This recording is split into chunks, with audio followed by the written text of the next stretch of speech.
Alright, but we got another trap rouse.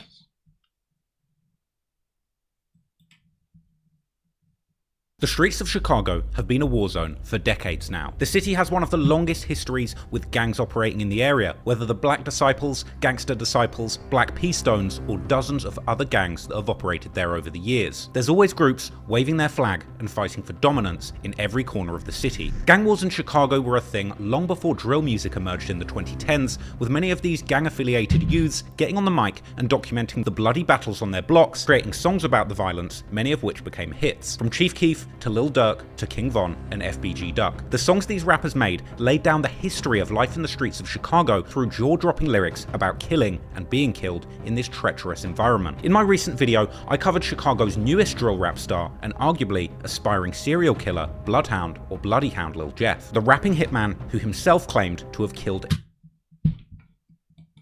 1, 2, 3, 4, 5. That's 2.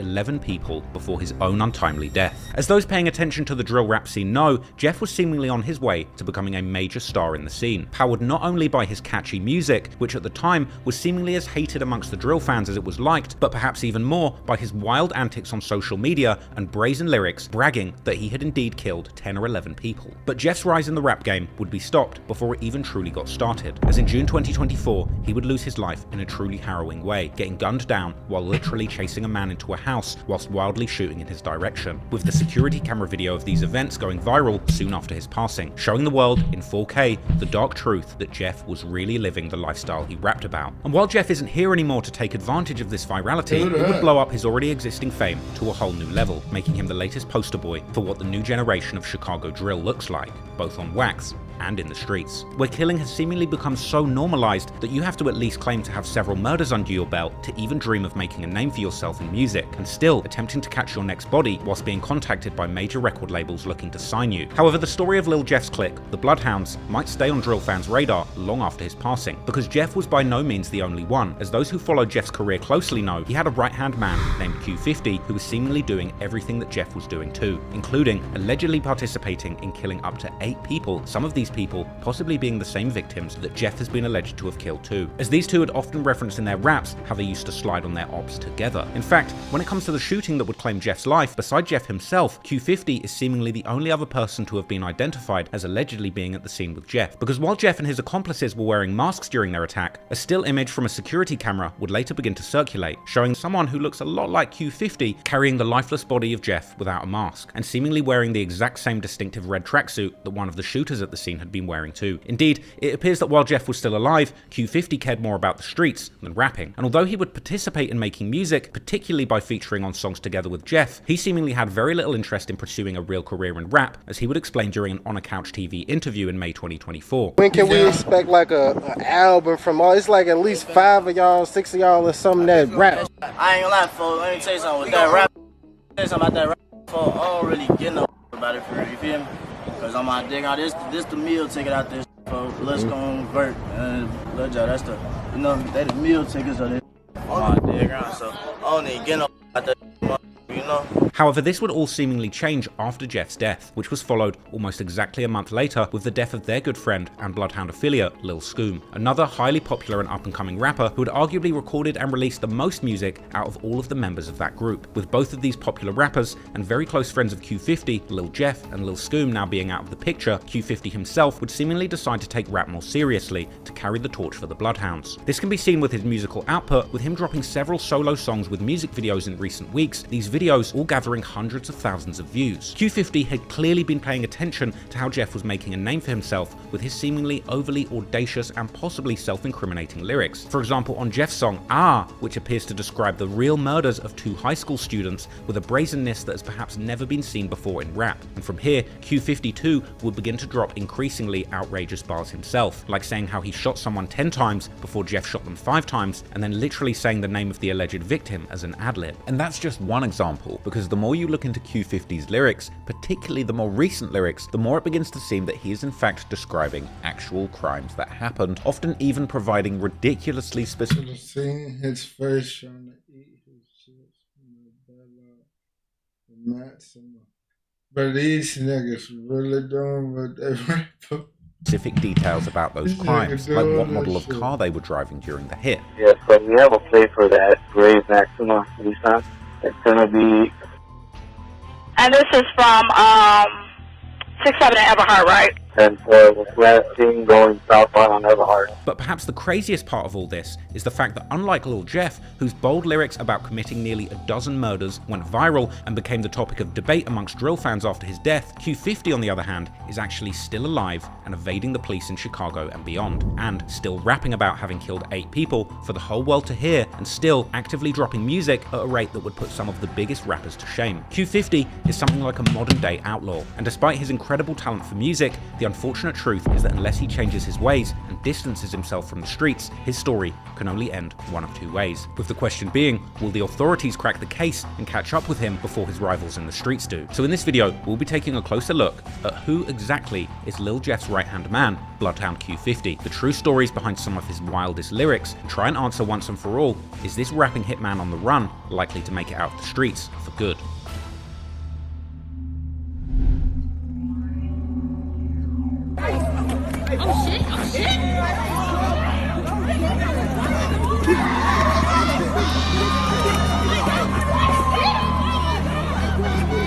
Breaking news at the 5 o'clock hour. 3 people have been wounded by gunfire at a McDonald's restaurant on Chicago's South Side. So, SAS up on McDonald's. McDonald's. More info for the police, 95th and Lafayette. 2 male blacks jumped back into a white Infiniti. Last seen going northbound on Lafayette. Possible 4 occupants. This shit finna be crazy. Warning, police are doing everything they can to find the person who shot and killed a 19-year-old. How do y'all move out here? Everybody probably see y'all got the Z-Money tattoo on your face. It's probably real noticeable. You know that. Y'all basically let us know who that too. We see y'all keep his name alive every chance y'all get. That's cuz. That's our cousin, folks. Me and folks' cousin. You see a tattoo on my face? You see? Hey, look, relentless. He was actually in a rideshare when the driver says someone came up and then started shooting.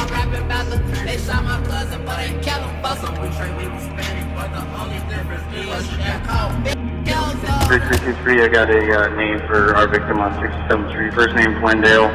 That's George. To everybody that wants to see the yes,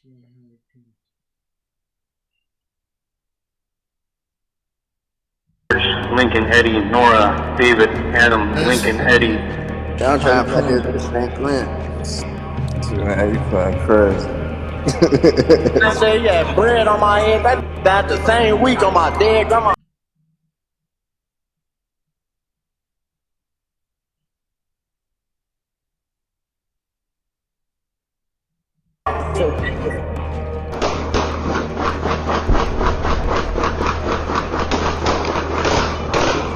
Yeah, last name gonna be Harris, Jeffrey, July 12, 2002. When can we expect like an album from all? It's like at least 5 of y'all, 6 of y'all or something that rap. I ain't gonna lie, folks. Let me tell you something. With that rap, tell you something about that rap, folks. I don't really get no about it for real. You feel me? Cause I'm out there. This the meal ticket out there, folks. Let's convert and let y'all. That's the, you know, that meal tickets on it. You know, that meal tickets on it.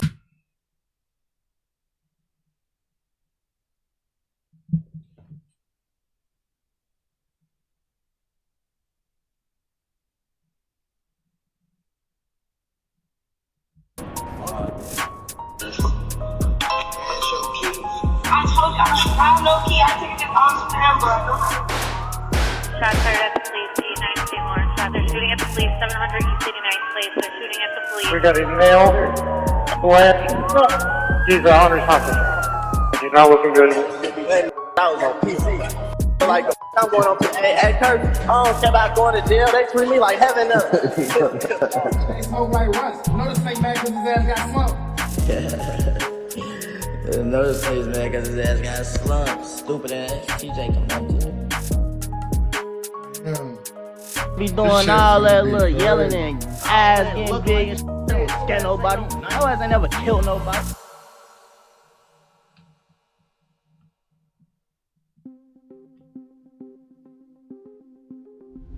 Q50, real name Michele Cooper, was born on the 6th of August 2004, which is also my birthday, funnily enough. Not much is known about his early years, but it seems that he might have been spending at least some of those years in Chicago, as his 6th birthday would be celebrated at Jackson Park, located not far from the area that he and Jeff would later begin to claim as their hood for the Bloodhounds, one of their main intersections seemingly being on 79th and Maryland, which is located in the Chatham neighborhood. This same hood also being the home to a much older set called Drill City. This area is also considered part of the so-called unofficial east side of Chicago, which I've covered in depth in my earlier Lil Jeff video. However, it seems that at some point Q50's family would move out of the Chicago city limits to the nearby city of Gary, Indiana, which is about 25 miles southeast from downtown Chicago, as can be seen from Q50's mother's old Facebook account. Gary is a city with an industrial working class history which has been deeply affected by the disappearance of manufacturing jobs in the US, making the city lose over half of its population since the 1960s. It's also a city with a rich African American history, and Gary still has one of the largest black populations per capita in America. However, Q50's family from his mother's side seemingly grew up in the so-called east side of Chicago, with the mother apparently attending the Hirsch Metropolitan High School, this being the very same school that the young Bloodhound members who grew up on the east side would also attend, like Vert. However, despite growing up on the east side, unlike Lil Jeff's family, there's no indication that anyone in the close family was heavily involved in any gang activity at this time. To the contrary, the family have seemingly been pretty hard workers, with Q50's uncles having military and navy backgrounds. Recently, a rumor would begin to spread on social media and Reddit that Q50's mother had been arrested for a gun, but this woman is in fact not Q50's mum, but one of her sisters. In any case, merely having a gun in Chicago, particularly on the south side, is hardly a sign of much else than a desire to protect yourself. But still, growing up on the east side, the family were allegedly somewhat associated with a brain-dead Black Disciple set that would become known as Hit City. In fact, Q50's mother and his sisters can even be seen in a group photo about the set that's attached to a popular Google gang map. Interestingly, the hood of Hit City, which now seems largely to have been taken over by other sets, was located on 77th and Greenwood, which is right next to Drill City, that would later become the home of the Bloodhounds. It seems that at least Q50's grandfather, but likely the whole family, would seemingly live right next to this intersection. In December 2013, this set and Q50's family would experience a tragic loss when 18-year-old Darius Dudley would pass away in a car crash. Darius was a cousin of Q50's mother and her siblings, and one of them can be seen together with him on his old Facebook account, whilst Q50's uncle still pays tribute to Darius on his social media to this day. But Darius was also seemingly a very loved member of his Hit City set, which at the time also went by SOB, but would begin to call their hood Darius World in his honor. Both Darius and Q50's family were also close to people from other notable sets, one of these people being a rapper called Lil D, who would rep Darius World heavily in his music and on social media. Lil D hails from a BD set called Lowlife, located in Inglewood next to the infamous set Lamron 300. Lowlife is particularly known in the drill culture for allegedly being behind the murder of infamous Brick Squad GD member Lil Jojo, the young rapper who was beefing heavily with Chief Keef and other BD rappers when the drill genre first blew up in popularity, with Jojo becoming a notorious target in the streets after releasing the gangbanging anthem BDK, a ruthless song calling for all black disciples to be killed that became an anthem for gangster disciples. More specifically, Jojo's alleged killer was a notorious shooter and not so gentle giant called Loco, who himself would pass away in 2021 for unknown natural reasons. Loco was very close with Lil D, who on the other hand was making a name for himself in the early drill scene with his rapping, releasing numerous music videos that now have over 100,000 views. He was also collaborating with other up-and-coming rappers at the time like Kenny Mac from the Halstead Boys set and Prince Dre from O-Block, as well as being close with people like the rapper Mimo from the infamous 600 set. It seems that Q50's mum and her siblings were even supposed to be part of one of Lil D's music videos in 2014, but for whatever reason, this wouldn't actually happen. Telling a bit about Q50's family history is important to understand why he would later get involved in the deadly gang wars in Chicago, despite seemingly spending much of his childhood and adolescent years outside of Chicago and away from the gang life. As we'll discuss later, the reasons go much deeper than his immediate family's background, because his broader family tree is also deeply connected to the Bloodhounds themselves. Anyways, like Lil Jeff, a young Q50 was also seemingly very into basketball growing up, with his grandfather even making a post all the way back in 2012 saying how little Q50 had promised to buy him a fancy car when he made it to the NBA. In 2018, his uncle would post on social media how he had taken then 14-year-old Q50 to hooping with grown men and he had still held his own. Later, Q50 would post videos of himself playing in a team when he was young, showing that he indeed had some real skills as a hooper. However, height might have been an issue for Q50's hoop dreams fairly early on, although it's unclear exactly when he stopped playing competitively. But what we do know is that Q50 would eventually get into high school age, seemingly still living in Indiana, not Illinois. While attending the Maryville High School, located in the town of Merrillville, which is around 10-mile drive south from Gary. According to some data broker websites that provide personal data about people, Q50's address in Merrillville would be in a very nice neighborhood full of very large single-family homes. But whether or not this information is actually correct is hard to verify. Recently, a video would go viral showing a high school-age Q50 fighting with a group of boys at his high school, with Q50 showing that he wasn't scared of getting mobbed by the group, as he would attack one of the boys with a slick takedown, slamming him on the concrete as other boys would swarm him from every direction. After this video would go viral, Q50's mother would comment on it on social media, saying how he hadn't backed down, so they tried to jump him, and that none of those boys would try that with him now, showing that his mother is certainly aware of the reputation that Q50's garnered since those high school days. Anyway, Q50 would eventually graduate from Merrillville High School in 2022, with his family members posting photos and videos of this joyous event to social media.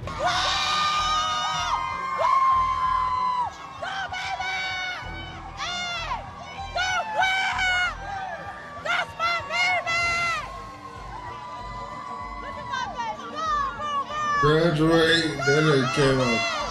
Fuck that. You know what he did? I'm gonna get my diploma and shit for my people. Man, I'm doing what I want to do. Show these.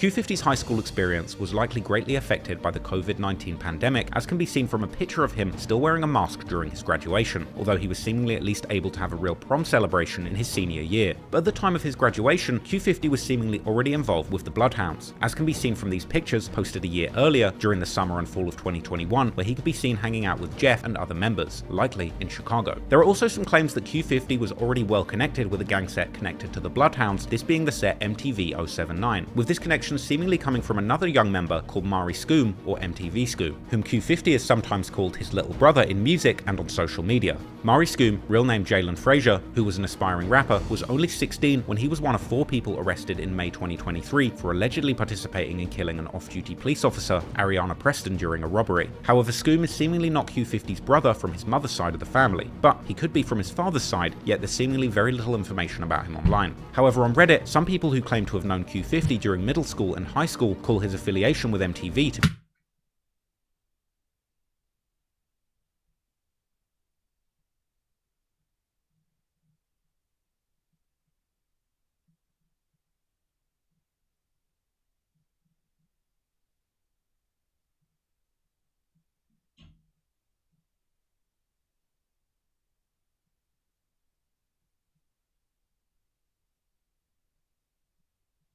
be capped, and saying that Q50 only turned the gang life after beginning to spend time with his family. Indeed, Q50's seamless-looking transformation from a high school student in Indiana to a bona fide gang member in Chicago may seem strange at first look, but as mentioned before, it becomes arguably much more understandable when looking at his broader family connections. In fact, in one video taken at his he got it in the DNA. prom, Q50 can be seen posing for photos with a few of his cousins, many of these in fact being members of the Bloodhounds. It's like a drunk auntie. Alright, here we go. You know you're playing the picture? And this is only the tip of the iceberg when it comes to Q50's family connections to this gang. Just like Lil Jeff, it seemed that Q50's early life had a lot of potential, and it hadn't been as plagued with violence as some of the other prolific gangsters I've covered, like King Von or Lil Durk. But eventually, things would change, and over time, Q50 along with Jeff and their other friends would begin to wage war on the streets of Chicago under the banner of the Bloodhounds.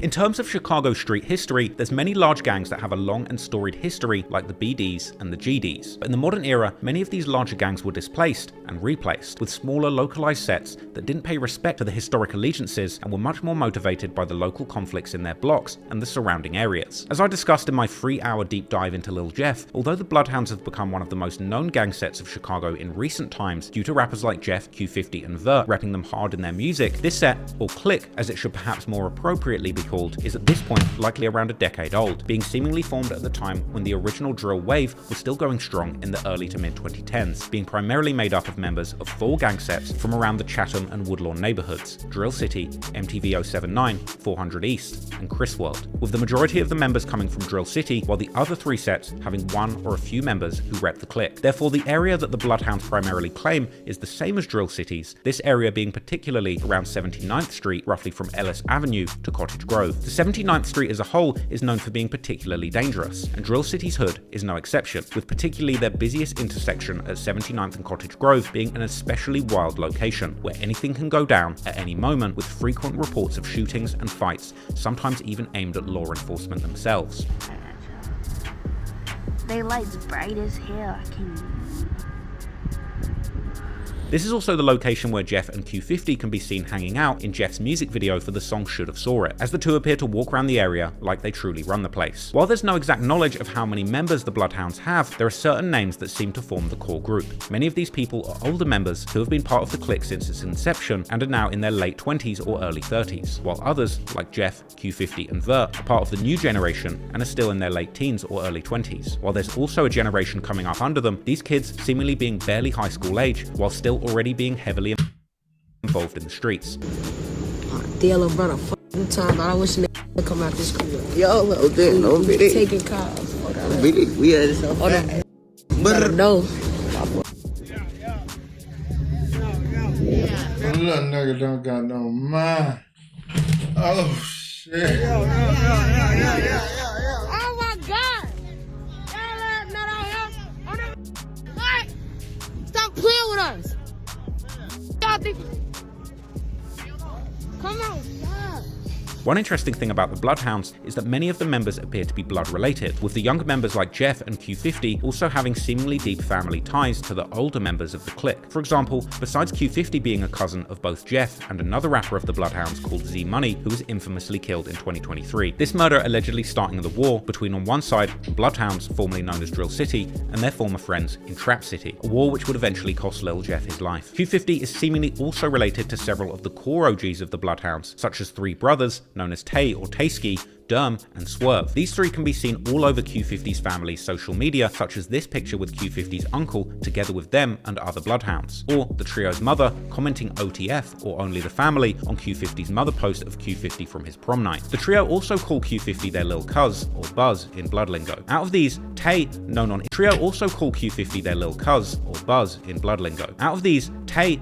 Instagram as BloodyBrothers_79, is seemingly sometimes discussed by other members as being the main Bloodhound, or at least seemingly the one with the most money, with Q50 being seen on social media flexing wads of cash and a diamond-studded Rolex Datejust, and a caption saying most people think it must be Tay's money. Derm, on the other hand, has been dabbling with rapping in recent years, with his music videos showing familiar Bloodhound trademarks that I've covered in depth in my Lil Jeff video, like the members dropping Ys for one of their oldest ops, a crew called TYMB, as well as flexing flashy jewelry like their Bloodhound chains and designer watches, as well as big vacuum-sealed bags of dope. The younger rappers, Jeff, Q50 and Vert, can also be seen on Derm's most recent music video from April 2022 titled Bloody Mary, while Derm also mentions Jeff in his rhymes, presenting Jeff as essentially his shooter who will bail out of a car and empty a switch on you if you act tough. These three also have a younger brother called Bloodhound J, who has released several music videos. And Q50's family connections to the Bloodhounds don't end there, because he's also related to several other members, such as two brothers called Dola and Quis, whose mother is the sister of the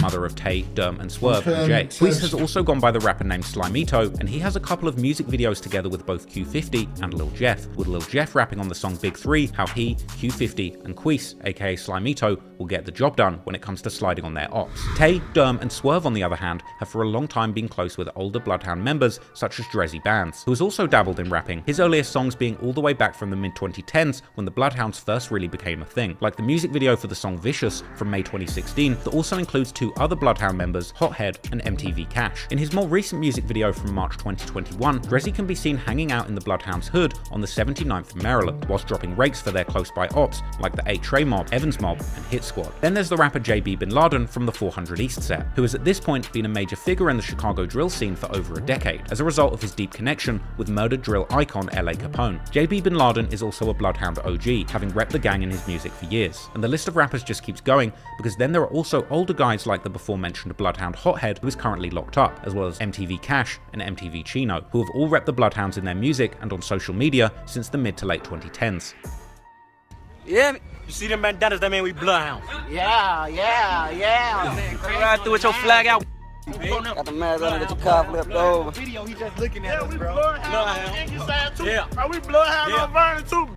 Cash and Chino's MTV 079 set is perhaps best known for being the set of Glow Gang member Trey Savage, who was a close friend of Chief Keef for years before he was murdered in the Chatham neighborhood during the summer of 2020, whilst he was dropping off his girlfriend near his home turf, but also an area frequented by the ops of MTV and the Bloodhounds, Evans Mob, A Trey Mob, and the Hit Squad. And there's also of course Jeff's big brother and another cousin of Q50 called J Boogie, who has seemingly been part of the Bloodhounds pretty much since their inception, and has also been rapping to the early to mid 2010s, but he's currently locked up on gun-related charges. Boogie has a very close friend called CJ, who's also a Bloodhound OG, and seemingly one of the first members to rep the clique hard on social media. Bloodhounds seemingly also have a presence all the way in Milwaukee, with members like an older guy called Big Sleep, who's also put out at least one song as a rapper together with other Bloodhound-affiliated Milwaukee rappers like WhyRacks, with Q50, Lil Jeff, and older Bloodhound members even making a cameo in a July 2023 music video by WhyRacks and other Milwaukee rappers that was seemingly filmed in Milwaukee. I know I'm the youngest of the camp, and I cracked 40 this month, bro.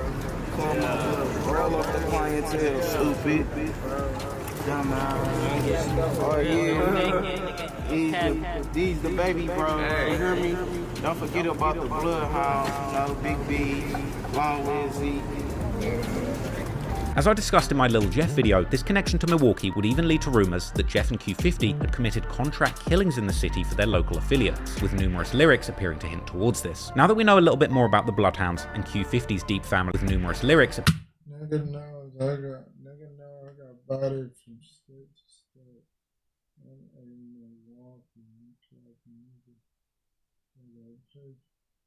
appearing to hint towards this. Now that we know a little bit more about the Bloodhounds and Q50's deep family ties to the clique, let's take a look at the crazy true events that played out on the streets of Chicago and culminated in Q50 eventually claiming to have caught 8 bodies.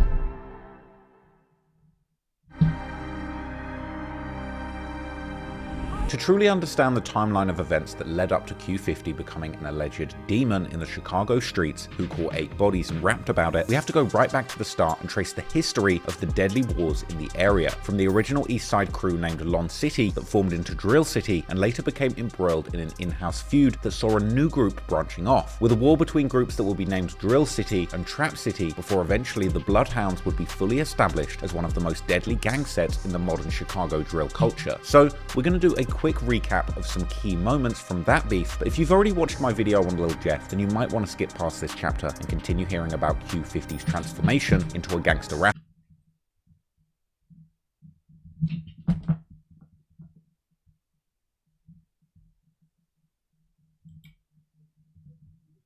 Enemies, the GD majority sets of the former Lon City, 8 Trey Mob, Evans Mob, and Hit Squad, which is likely why they were increasingly dropping rakes for the GDs in their music videos instead of the Ys for TYMB like they had primarily done throughout the 2010s. That would have been back when the beef with TYMB was particularly hot. The beef between these majority GD sets would eventually allegedly lead to several murders happening on both sides during 2021, with the 8 Trey Mob losing 2 loved members in a short amount of time. First of these being a guy known as Clay, real name Darian Cherry, who was shot early in March before eventually passing away in May. Clay's murder has never been solved, but the rumours online have placed the blame on a few different people. One of these, perhaps somewhat surprisingly, being Lil Jeff himself, with some people claiming that this information comes from a reliable source, while others would claim that Clay had in fact been killed by Vert. However, to be absolutely clear, there's seemingly no real evidence to tie either of them to this murder, although they would certainly take part in dissing Clay on social media and in music.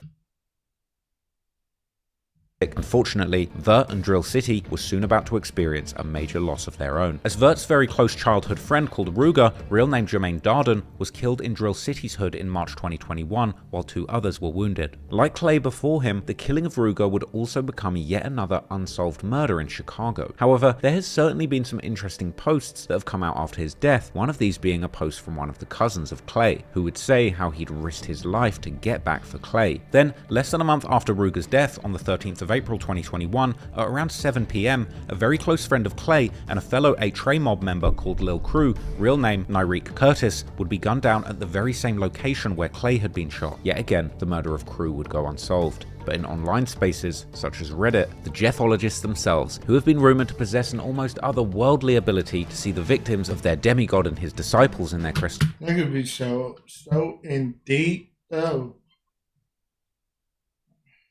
For y'all like and play it out there, balls have once again pinned this murder on Vert. Once again, Vert would drop several songs dissing now both Clay and crew and saying how they had gotten get back for Ruger, and even seemingly implying that he was the one who had gotten both Clay and crew out of the picture.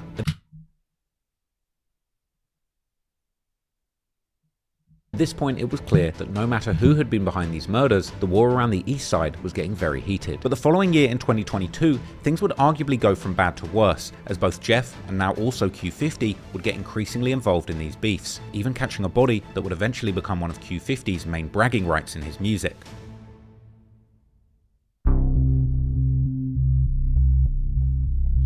In October 2022, Lil Jeff, or Bloodhound Lil Jeff as his artist name is called, would begin his rap career, dropping his first song and music video titled The Bloody Family together with JB Bin Laden, and the name of the song being an obvious reference to the Bloodhound gang. Since the beginning, Jeff was rapping like he was really truly about that life, dropping bars like how he bought himself a gun when he hopped off the porch, and now he's killing people like it's a sport. Q50 too can be seen in this music video wearing a COVID mask, whilst doing entertaining drill antics like using a Draco for weightlifting. Also in the music video for the song Knuck If You Buck by Vert, released some weeks later at the end of October, Q50 can be seen holding 2 handguns with drum magazines, showing just where he might have gotten his name from, as he would later also rap in his songs. Clearly, around this time, Q50 was already knee-deep in the gang lifestyle, after seemingly having begun to increasingly hang out with the Bloodhounds at least since the previous year, and now having finished his high school years, as well as having seemingly moved to Chicago. However, it would still be several months before Q50 himself would eventually begin to rap in the spring of 2023, but while Q50 wasn't yet rapping, it appears that he may have been getting involved in other, far more sinister activities that the Bloodhounds were allegedly involved in too, because only about a month after the release of Lil Jeff's Bloody Family music video, a murder would take place that Q50 has later referenced in his songs numerous times. On the 10th of November 2022, a 29-year-old OG of the 9-5 mob called Bougie, real name Rodney Strong, as well as his brother and mother, were visiting their local McDonald's, which is located only 0.2 miles away from the corner of 95th and Wentworth that the 9-5 mob claims. This is in fact the very same McDonald's where all the way back in 2013, someone would shoot infamous drill rapper Lil J in the buttocks. Anyway, while Bougie and his family were in front of the McDonald's, another car would suddenly pull up, with several men hopping out of the car, armed with handguns and a rifle, beginning to shoot at them. 602 Sam. Go ahead, 602 Sam. Hey, we're getting shots fired. 13 rounds at 51 West 95th Street on the street. Hey, we're getting another shots fired for 1 round on 9443 South State, and that's on the sidewalk. And it looks like there's a person down at the McDonald's right at the front door. 10431. We're also getting a call of a person shot. Yes, we're getting one person shot, a woman shot in the arm at 96th and Lafayette at that McDonald's. We got 2 people shot. 631, we're getting another one at 95th at the McDonald's at the red line, another person shot. 560 on the zone, 560. Go ahead, 560. We got a person shot, actually, 2 at this McDonald's, 95th Street. I'm going to need a couple 360 cars, supervisors, and crime scene team. We have a lot of people over here. Doesn't look good. Put them bitches to work. 10-4, we have cars coming your way. Dead brother. At the McDonald's, we got 1 at the red line and 632s with the other victim. I'm sorry, 631s with the other victim. 633. Go ahead, 633. We got one more shot. 602 Sam. 602 Sam. That person shot over there. There is a white Infiniti sedan. It left the area going southbound down the wrong way on LaSalle from 95th, northbound. 633. 633. It's a total of 3 people shot over here, 2 males, 1 female. 10-4. I got some more info for the police, 95th and Lafayette. 2 male blacks jumped back into a white Infiniti, last seen going northbound on Lafayette. Possible 4 occupants. Well, we need another info over here. We got them rolling. Alright, I got info on 2 of the victim shots. First victim, 1 gunshot wound center back into the left butt. His last name is Strong, common spelling. First name. His brother shot multiple times, same last name. First name Rodney. Shot multiple times, 10-4. What's their conditions? 614, what are their conditions? Rodney, he's extremely critical. And he's up, he's moving, he's talking, he's in good condition.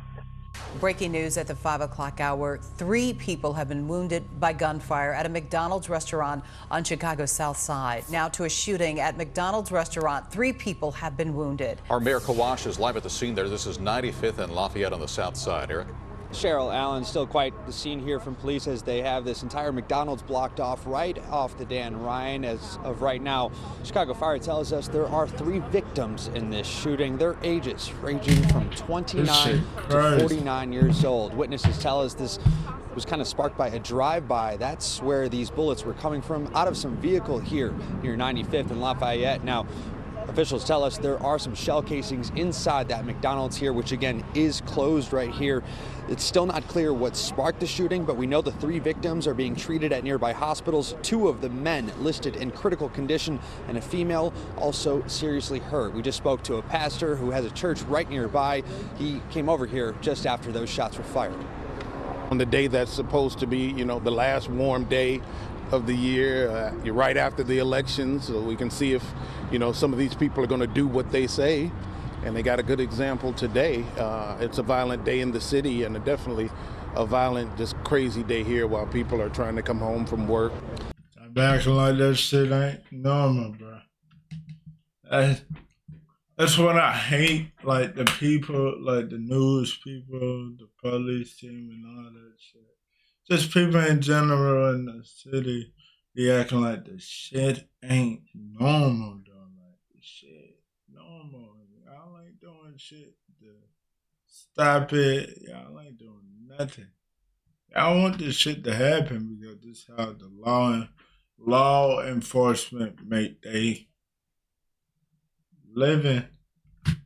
So again, all signs of a tragic scene here. 3 victims in the hospital. Police continuing to work through this entire investigation. There were reports of several rounds of gunfire coming from that vehicle. So we're expecting another update from Chicago Police. As we continue to learn more this evening, we'll keep you updated. Alan, Cheryl. 2 of the victims, the brother and mother of Bougie, would survive, but unfortunately, Bougie wouldn't be so lucky, as he appeared to be the main target of the attack and would get shot numerous times, passing away later at the Advocate Christ Medical Center. Now to a breaking news update, a shooting right in front of a popular McDonald's. 1 man is dead, 2 others hurt. Pastor Donovan Price says he's saddened to hear about this incident, not only because of those injured and killed during the shooting, but also because it's on that very same corner where he does a lot of his anti-violence and community outreach. Thursday night, crews boarding up the windows of this McDonald's on 95th Street, just off the Dan Ryan, where police say a woman and 2 men were shot. Apparently a car pulled up with an individual who opened and shot, and at least 29 shell casings I counted, and so it was quite a shooting. Just before 3 p.m., a 49-year-old woman was shot in the arm. She's expected to be okay. A 27-year-old man was shot in the back and is in good condition. And a 29-year-old man was shot multiple times and died, according to police. It's unclear if the 3 are related or if they were the target of the shooting. One of the young men that got shot, he went running back into McDonald's, and a CTA bus operator caught him as he fell. One ran around the back by the Maxwell Street hot dog stand, and he succumbed to his injuries. He fell. At the scene, clothing and bullet casings scattered all along the sidewalk. Tragic at such a busy street during almost during rush hour time. What could have happened is perhaps what we should be thankful for in the midst of the tragedy. Yeah, police are still investigating this shooting, and so far, no one is in custody. 3 for 3. Whoever did told Q50 first body. This thing could have went 3 for 3. Holy shit. This nigga hit the mama, hit both of the brothers. Only around 12 days after the murder of Bougie, there would be another shooting near that same McDonald's, which had reportedly begun after an altercation at the restaurant. It would seem that McDonald's had had enough of these incidents, and they would close the location for good in early 2023. But this is certainly not the only McDonald's that's had to deal with extreme levels of violence in Chicago. And in fact, only a few months before the murder of Bougie, McDonald's CEO would raise an alarm over the escalating amount of violence at their restaurants in the city. According to one somewhat tongue-in-cheek political theory from 1996 by the Pulitzer Prize-winning author and political commentator Thomas Friedman, who came up with the Golden Arches theory, that says that the presence of McDonald's restaurants are actually a sign of a nation reaching a level of economic development and stability, with a country getting a McDonald's indicating that it has a strong enough middle class to support the fast fast food chain, as well as building strong economic ties with other similar nations. And as the theory goes, no two countries that both have a McDonald's have ever gone to war against each other. But the fact that the McDonald's couldn't stay open in the 9/5 mob hood says a lot about how dangerous the area was, that it was affecting McDonald's at a corporate level, and indicating that this area is indeed as dangerous as some of the conflict-ridden nations which are too damn wild for McDonald's to even want to set up shop there. While this theory is about nations, the economic inequality between the haves and have-nots in Chicago and the effects, like crime, that follow on from such inequality are clearly reflected in certain areas of the city, which have seemingly reached the levels of instability where even fast food chains like McDonald's struggle to keep their businesses open there. And that also goes to show how hard life is for the residents there too. Because if the McDonald's can't stay open due to violence... Niggas is shutting down McDonald's, man. I ain't gonna lie, y'all boys better.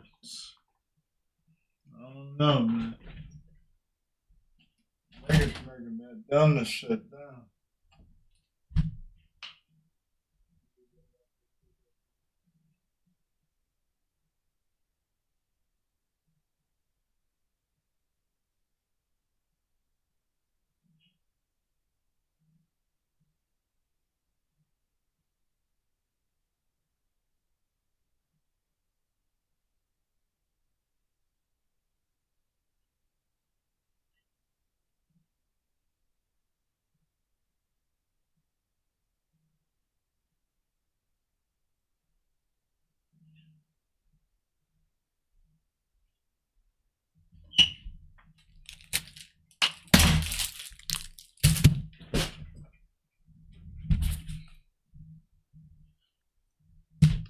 then people in the area can't go and work there for an honest employment, closing yet another avenue of economic opportunity in the area and forcing even more young people to turn to crime to get by. It's truly a vicious cycle. But anyway, there would seemingly be no strong leads in Bougie's murder, even with the details about the suspects being incredibly vague, as the assailants had seemingly covered their faces and bodies almost perfectly. But there would be clues about who might have been involved circulating amongst the local drill rappers. In April 2023, Q50 would begin his rap career, releasing the song and music video titled Big 3, which would include verses from Jeff and the Bloodhound member Slimito, aka Queese. Q50, who is dressed in all black while wearing a ski mask, begins his verse by also stating that when he stepped out in this gear, somebody died. But it wouldn't be until his next song, titled Coffin, which also includes verses from Jeff and JB Bin Laden, that Q50 would begin referencing the murder of Bougie, as he raps that someone should go pick their brother up before saying, "Now that's disrespect," and F95. These lyrics seemingly being aimed directly at Bougie's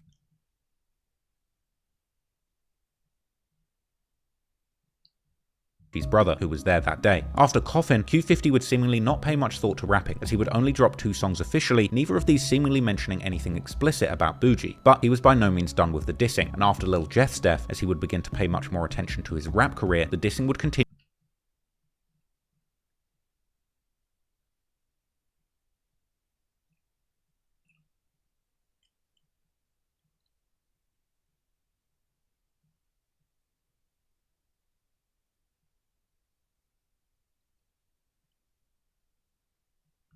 on both songs and on social media. In his track Splash Bros, released with a music video in July 2024, Q50 raps that since 9/5 Mob want a troll, you should ask them about McDonald's, with this being yet another clear reference to the murder of Bougie, even adding an ad-lib after the bar saying that the McDonald's got closed due to this incident, with the diss seemingly being prompted by the fact that 9/5 Mob were trolling Jeff after his death. Indeed, amongst other disses, on June the 8th when Jeff was killed, a member of the 9/5 Mob would write a tribute to Bougie on social media, and then, on Jeff's posthumous birthday on the 14th of July, Bougie's brother himself would post on his social media how it's a dead dude's birthday, and then writing "Happy Birthday, bitch." Q50 would also rap on Splash Bros how he jumps out of the Infinity Q50 make of car to do a hit with his 50-shot magazine, a bar which he's also repeated in other songs. Now, in the case of Bougie's murder, there's no clear indication that this specific model of car was used in the hit, but one of the leads that police would get immediately following the shooting would indeed be the fact that the suspects were driving a white Infinity sedan. I got some more info for the police. 95th and Lafayette. 2 male blacks jumped back into a white Infinity, last seen going northbound on Lafayette. Possible 4 occupants. Q50 would then continue by rapping how he went up 8 bodies and people know he's a real killer, before saying how somebody's mum was in the way during a hit, so she got shot too, exactly what had seemingly happened during the murder of Bougie. Then in August, AMF Visuals' YouTube channel would drop a vlog about shooting a music video for Q50's new song 762. Yeah, I bet. Yeah, I know what you're saying, but it's just like, I got you. That's how I look up. That's how I legit doing shoot this video. Y'all take Moving around.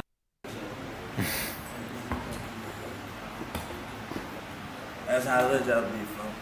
Oh, I'll be trying for. It's stiff ass move the around. Unfortunately for Q50, this song, among many others, would end up leaking before the official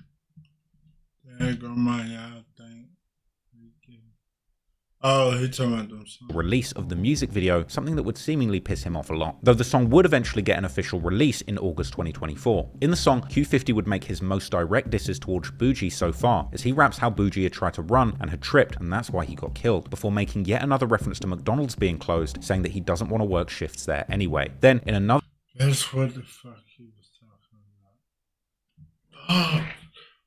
song by Q50 and Jeff titled Should Have Ducked, which was leaked soon after, Q50 raps how someone was stealing from the Bloodhounds, so he hopped out broad day and caught that person's friend together with his brother, which seems like yet another reference to Bougie and his brother, with the implication being that someone affiliated with the 9-5 mob may have been stealing something from the Bloodhounds, causing them to retaliate. Although in all fairness, this particular lyric could also reference the much more known double murder of 2 high school students in downtown Chicago that Lil Jeff and the other Bloodhounds have also claimed responsibility for. In any case, the dissing wouldn't stop there, because in yet another leaked song titled Kill Switch, which includes verses from Q50, Jeff, and a Bloodhound affiliated rapper called T-Slick, Q50 aims his disses again directly towards Bougie, saying that when he died, his friends did nothing but a diss song in response. Lil Jeff too had previously made a similar remark in his song Tony Montana, released in April 2024, but at the time, it wasn't clear whom he was talking about. The diss that Q50 and Jeff are likely referring to is a little known song titled Get Even by a 9-5 mob rapper called Mark from 9-5, which was released about a month after Bougie's murder. In the song, Mark raps how they're sliding through the 9, which is likely a reference to the 79th Street that the Bloodhounds claim, before saying how they took a loss and need to get even, which seems to be a clear reference to Bougie. Mark also directly states how they shoot people for Bougie, before saying how they stand over a hound and overkill him, the reference to the Bloodhounds now being crystal clear. He then further continues how the murder of Bougie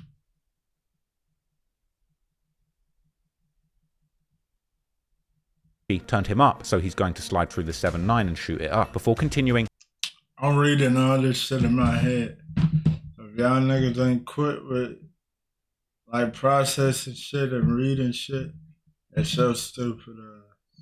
to explain how another rapper is dead because they hit him up, and then seemingly telling the rapper to stay inside and stop trolling because they know his face. While Q50 wasn't still rapping at the time this song was released, Lil Jeff certainly was, and it just so happens that he had dropped a song and music video titled I Love My Draco together with Vert at the end of November 2022, just 20 days after Bougie's murder, and 15 days before Mark would release his diss. The name of the song I Love My Draco is interesting in its own right, given that one of the guns used in the murder of Bougie was supposedly a rifle, because while a Draco is technically not a rifle, it certainly looks like one, as well as using the same bullets that many assault rifles also use. The music video begins with a clip of Jeff and Vert sliding in traffic, with Jeff using a shirt as a mask while they listen to the song Should Have Ducked by Lil Durk and Pooh Shiesty, with Jeff rapping along to the lyrics about being Mr. Leave No Evidence. Oh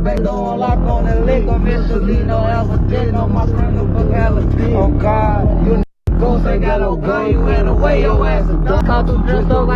The song then starts with the music video showing about a 1-second clip of someone who looks like Q50 holding up a gun to the camera. This being one of the very few times that Q50 is actually on camera in the video, as if him showing up at the beginning masked up was simply to send a message. Interestingly, Lil Jeff is also masked up in the video, with the last image that Bougie may have seen before he was gunned down being these two masked up guys running up on him. The video as a whole then is likely explaining why 9-5 Mob may have taken it as Bloodhounds trolling them. Mark would then end the dissing of the Bloodhounds on his song by rapping how they're shooting with switches and another person will be dead on Cottage Grove. This street of course being the largest and busiest street in the Bloodhounds or Drill City's hood, where numerous people have lost their lives. However, despite even 9-5 Mob seemingly admitting that the Bloodhounds were behind this murder, there are also other theories about who might have been responsible. These rumours revolving around 9-5 Mob's more close by ops, such as a set called Nateville and another set called Rack City. All these hell no, bro. So them niggas on Reddit just be, bro, nigga, if Bloodhound dissing these niggas, and after the nigga died, they rapping that shit. Bro, they did that shit, bro. Shut up, bro.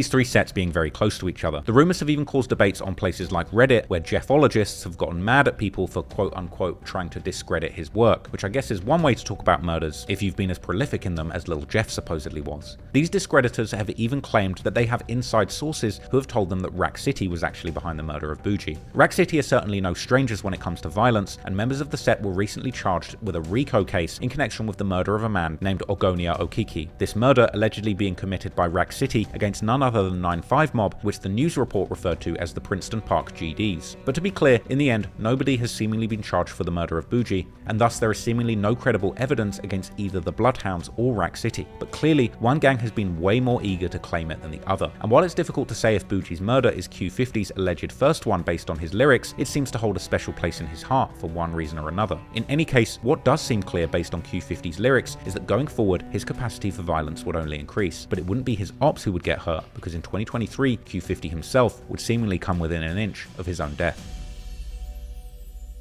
I shot in the leg.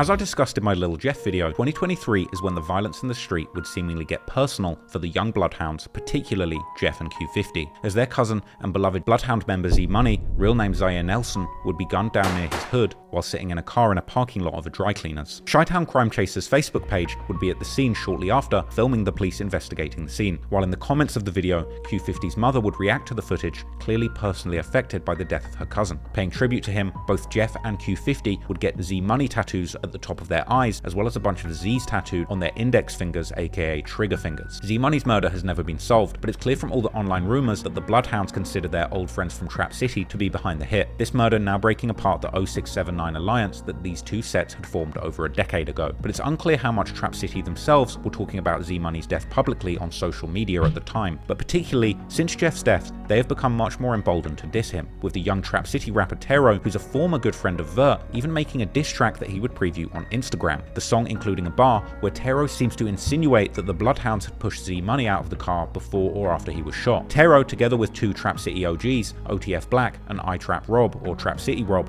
who the internet has painted as Lil Jeff's killer, would even give an interview to the YouTuber X-Man Rico, where they would insinuate that Trap City had fallen out with Drill City or the Bloodhounds due to someone from that side stealing a chain from one of their members. It's the way Reddit, this is why I want the clip too.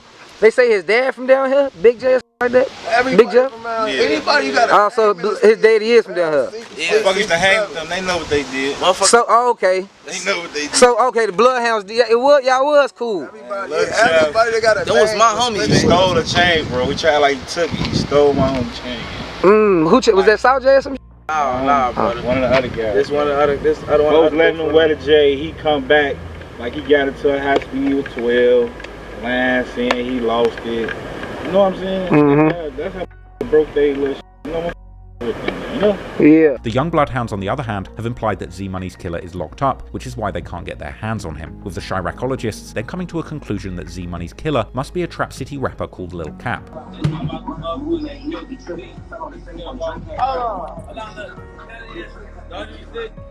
people still alive because he booked right now. The people who kill Z Money is still walking this earth. Hey, this tied on my face for no reason. It's tied on his. Hey. Jail saving his ass. Hey. Who even had a song together with Vert and JB Bin Laden from December 2021, where even Lil Jeff makes a quick cameo. The older Bloodhounds too, like Derm, would also still in 2022 promote Lil Cap and Tero's music before things would go all the way left. Moreover, it seems that the young Bloodhounds, including Jeff and Q50, may have even been sliding for Trap City before the falling out. In July 2022, an alleged Trap City member called Buck, or Bucko, was killed during an altercation at a house party in Trap City's hood. While it's unclear what exactly had happened at the house party, I don't understand why people go to parties, bro, like house parties and shit, bro. That shit ain't nothing but a setup. That shit ain't nothing but a setup. You know, family gathering, bro, that shit is set up, bro. Don't go to no damn parties. that Trap City in the 0679 alliance took Buck's death. Especially if you got ops. You dumb as shit. Oh, God, you dumb as shit. You don't know what might happen to you. I ain't saying that you ain't gonna blow that bitch or nothing, but boy, some shit can go down. And that can be like period of your life later, bro. Like that can be the end of your fucking movie, gang. Death hard, and they wanted revenge. In a now deleted music video called Op 79 Bucko died, got me stand on my piss.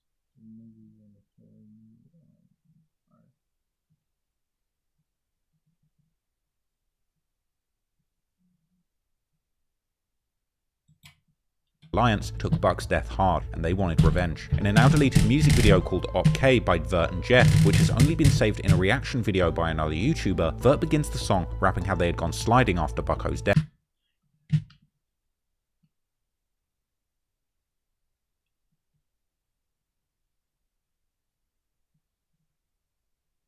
Whilst also shouting out both Jeff and Q50. Then, at the end of his verse, hiding after Bucko's death, whilst also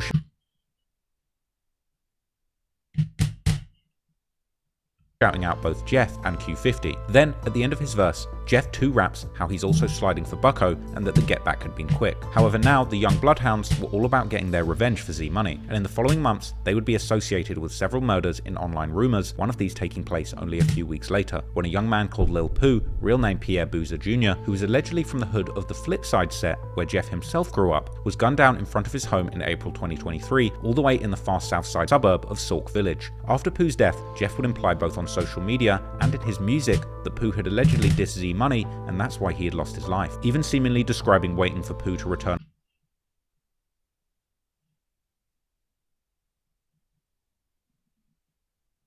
And that nigga grinds until he come home while laying in the grass of his yard in his song In Your Home that features both Q50 and Vert. Interestingly, Lil Pooh's murder actually connects back to the murder of Bougie, as Lil Pooh's big brother is none other than the 9-5 mob rapper Mark from 9-5. Mark would even make a tribute song to Pooh soon after his death, but this time the song would seemingly have no pointed disses towards any specific set. Now, Mark being Lil Pooh's brother certainly doesn't mean that it was Jeff or other Bloodhounds behind this murder, but it certainly adds another layer to the story, as Pooh had now not only allegedly dissed Z Money, but had also been deeply associated with people who were in an active war with the Bloodhounds. However, rapper Lou Glock from the Mix Mob set, who is seemingly also related with Lil Pooh, recently called the rumours about the Bloodhounds being behind this murder a total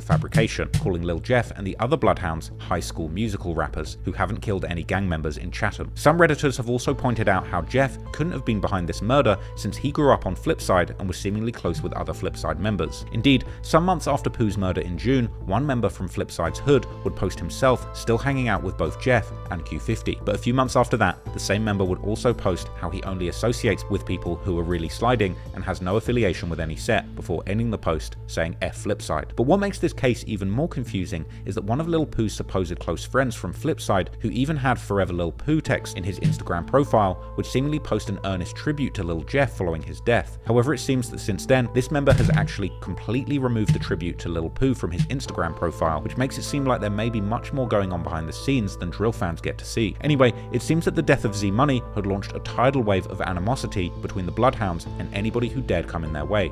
So what was the one situation that has occurred in your life that made you say, fuck these niggas? My homie dad, that's on my face, she's right here. Z Money? Yeah. Okay. It was super deep after that. Everybody after that. Okay, I see Z Money on his face as well. Y'all share the same tattoo. Know that.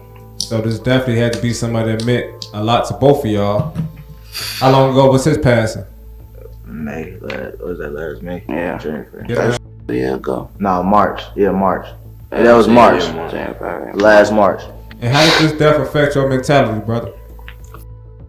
Man, all I see is red.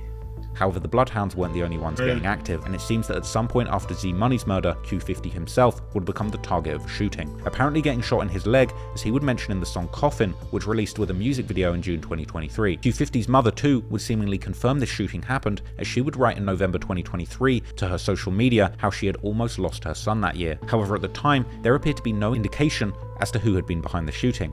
but that would seemingly change when Tero would drop snippets of his Bloodhound diss on his Instagram, with one of the lines of the song seemingly insinuating that it was Trap City who had gotten Q50 shot. Q52 has continued to reference the shooting in his recent songs, like on the song 762, which would finally be released with a music video in late August 2024. Q50 first begins the song while rapping how he was still spinning while having a crutch, before later returning to the That's crazy. That nigga was still recovering, still on that.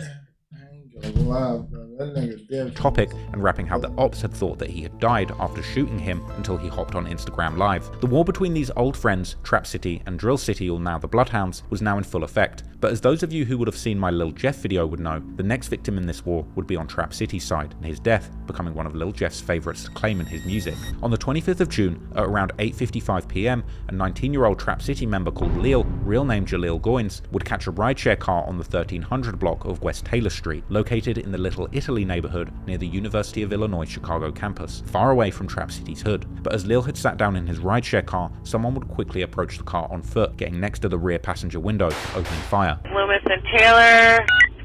Loomis and Taylor, we're getting shots fired. Loomis and Taylor, Taylor and Loomis. Caller heard 6 gunshots. Witness male black wearing black clothing shooting into a white vehicle, possibly a Toyota Camry. After shooting Lil through the car window, it's an Uber situation. The shooter, who apparently had dreads, would seemingly take off running through an alleyway to get away from the scene. The male black, all black clothing with dreads, running down the alley westbound. Caller didn't see a weapon on him, but there's windows that are shut out. Meanwhile, the rideshare driver would immediately take off, driving Lil to the nearest hospital, which was less than a mile away. But at that time, it would already be too late, as Lil would be pronounced dead upon arriving to the hospital. And the local ABC 7 News would be at the scene later that night and the next morning, interviewing the locals who had witnessed the shooting, with one of them explaining how the police may have counted 8 shots in the car window, but she heard more than 20. This perhaps saying something about the type of gun used in the shooting. Chicago police investigating a fatal shooting yesterday evening. 19-year-old Jaleel Goins was pronounced dead at Rush University Medical Center, but police and nearby residents tell us the incident began in the 1300 block of West Taylor Street, where Goins was a passenger in a rideshare and was shot. Then the rideshare driver drove Goins to the hospital. This woman was outside to meet someone. She tells me she was looking down at her phone, then heard the shots. She thought she had been shot, but she had not. I'm down there on the ground crying and shaking and stuff. Pow, pow, pow. They said it was like 8 shots. No, I believe it was more than 20. As for the investigation, Chicago police tell us at this point, no one in custody, no motive. As I covered in depth in my Lil Jeff video, dissing Lil after his murder would become one of Jeff's favourite pastimes, with Jeff rapping highly. There's so many niggas in New York with dreads, bro. You wouldn't even know who the fuck it is. Incriminating bars like in the track Stretched, where he says he caught one nigga lagging in a bowl. He looked up like he seen a fucking ghost. He dead. Won't get up no more. He dead. caught someone lacking in a fishbowl, meaning a car with no tints, and saying that Lil looked up like he saw a ghost and he's now dead, as well as rapping that they smoke on Lil in multiple songs. However, Jeff was certainly not the only one, as Q52 would participate in this dissing with glee, like in the song No Tomorrow, released with a music video in April 2024, where Q50 raps how he calls the latest dead guy from Trap City an Uber pack, and he would continue the dissing in his most recent songs like Make It Far, where he rapped that whoever sent Lil a lift should ask if he made it back, and rapping that he's smoking Lil on the song Scarface.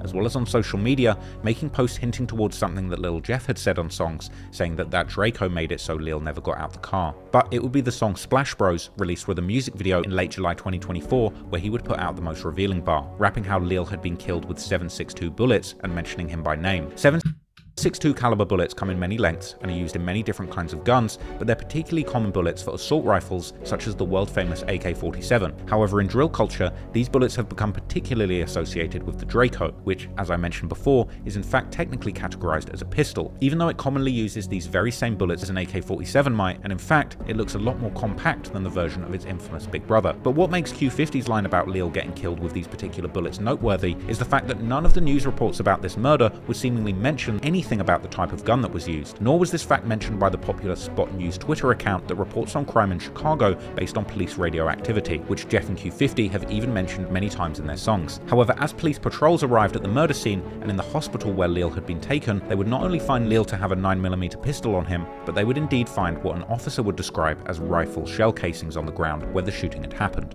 Here's a unit hospital, what type of weapon it is. We got rifle shell casings over here on Taylor.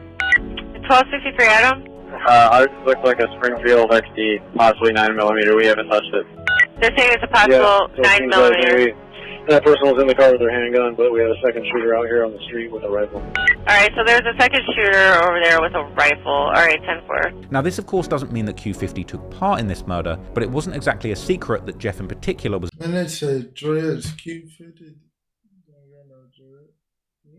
very fond of using the Draco, to the point where he would even get the nickname King Drake. Yet knowing how Q50 likes to seemingly insert real details from real crimes into his lyrics, it's certainly interesting that he would get this fact seemingly correct, and the blasé attitude that he had to rap such details that only the shooters would know is possibly a prime example of self-snitching. But still, it could be a coincidence. But whatever the case may be, it would only be a few months later when the next gruesome shooting would take place, that Q50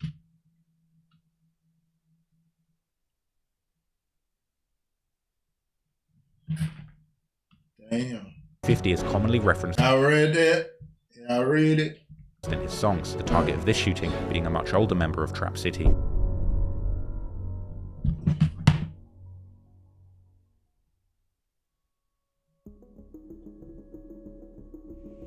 As I mentioned at the beginning of the video, one of the more outrageous bars that Q50 has dropped in his recent solo songs is from the song Splash Bros, where he raps how he shot someone 10 times and that Jeff shot them 5 times before literally dropping the name of their victim as an ad-lib, this name being Glenn. Once again, this bar appears to be a reference to a real shooting that took place, the victim of this shooting seemingly being an alleged member of Trap City named Glendale. Glendale, or Glenn, is actually very close and maybe even related with perhaps the most well-known member of Trap City, the alleged killer of Lil Jeff, I-Trap Rob, or Trap City Rob, who the internet has painted as being the man who fired the shots from the porch that took Jeff's life. On Thursday the 31st of August 2023, at around 2 PM, Glenn was at a Clark gas station on the intersection of 67th and Eberhart, which is located in Trap City's hood. While seemingly standing at the gas station, someone would approach him and begin shooting, hitting him numerous times. I'm getting a call of person shot, 517-867 at the Clark, and double check and let me know. We'll check right now. Says it's a guy laying on the ground shot. They hung up before any more info. 363 David, around 67 at Eberhart, got a male black shot multiple times. X-ray 323, I got a name for our victim on 67th Street. X-ray 323, go with your person shot from 67 info. First name Glendale. That's George, Lincoln, Eddie, Nora, David, Adam, Lincoln, Eddie. Date of birth is going to be... Serious, critical at this time? I'll say critical. This was another violent day in Chicago, and in the Woodlawn neighborhood alone, 4 people got shot, including a 4-year-old boy, but thankfully, everyone would seemingly survive. Already the next day, Glenn would post on his social media thanking everyone who had checked on him after the shooting. Then a few days later, he would also send a message to everyone that wanted to see him dead, this message likely being pointed particularly towards the Bloodhounds in Drill City, who had previously been close with Trap City, but now wanted them dead. Some months would pass, but then in December 2023, Lil Jeff and Vert would release the song Stretched, together with a music video. Lil Jeff begins his verse by saying how he caught someone lacking at the store and shot him 5 times, after which someone who he calls his cuz gave him 10 more. Notably, the amount of shots mentioned by Jeff is the exact same that Q50 would later say in the song Splash Bros, with Q50 of course being Jeff's actual cousin. It's also worth noting that the Clark gas station where Glenn was shot indeed has a small snack and grocery store. And once again, the dissing would continue a few months later in March 2024, when Jeff, together with JB Bin Laden, would drop a music video for their song Run But Can't Hide, and in his verse, Jeff once again mentions shooting someone outside of a store, this time specifying that this was in broad daylight and that his switch had made his victim use the stop, drop and roll technique that's taught to kids in case their clothes catch on fire. After Jeff's death, Q50 would join in on the Glenn disses too, with one of his first direct mentions of Glenn in fact being in Jeff's song In Your Home that featured both Q50 and Vert, which was released as part of Jeff's posthumous album Stepping in Blood. And in his verse, Q50 raps how they're going to spin and spin on their ops blocks and how he left a person on the floor before specifying that he's talking about Glenn. And then, in his first solo song after Jeff's death, titled Make It Far, Q50 raps how he's up 8 hats, meaning bodies, but would have been up 10 if 2 of his victims hadn't survived, one of these victims seemingly being Glenn. In fact, Q50 would spin back to reference his 2 victims who got away in the song 762, but this time saying their names, rapping how he would have been up 10 bodies if it wasn't for Glenn and a person named Spoonie surviving. But perhaps the wildest reference that seemingly is about the Glenn shooting is in the song Splash Bros, and I'm not even talking about him mentioning Glenn by name, because later in that song,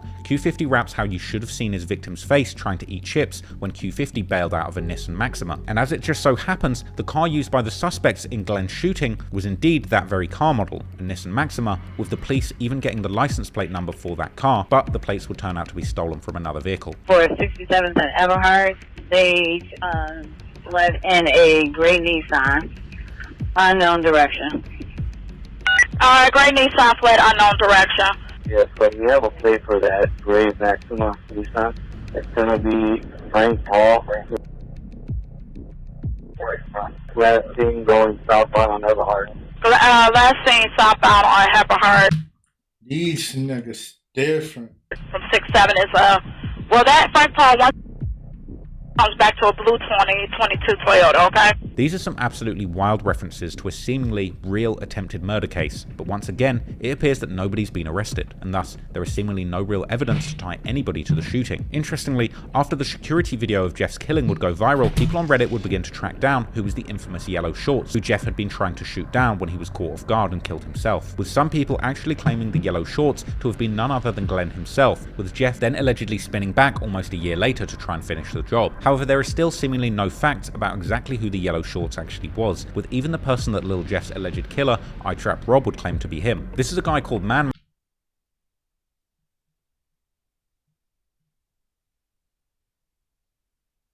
or Mainsky, seemingly turning out not to be the actual Yellow Shorts.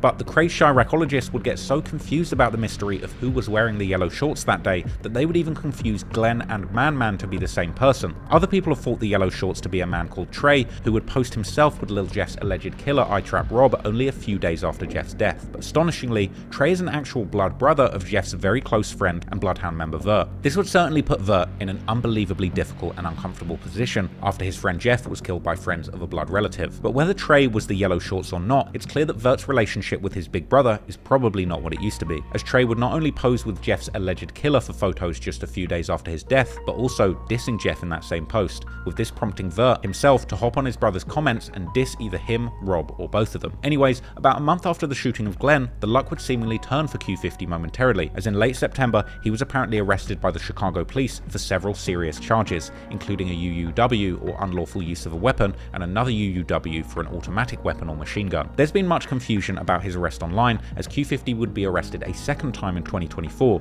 with this arrest that time seemingly happening outside the city limits of Chicago, which is likely why that arrest can only be found on Cook County Sheriff's website, not on CPD's, and also why his court location is marked as Skokie, which is outside of Chicago. However, the Cook County website does not list the charges that Q50 was arrested for, therefore we don't know what his most recent charges are yet. But what we do know is that after the reported 2023 arrest, Q50 would seemingly already be released just a few days later, and he would return right back to the streets to cause even more havoc.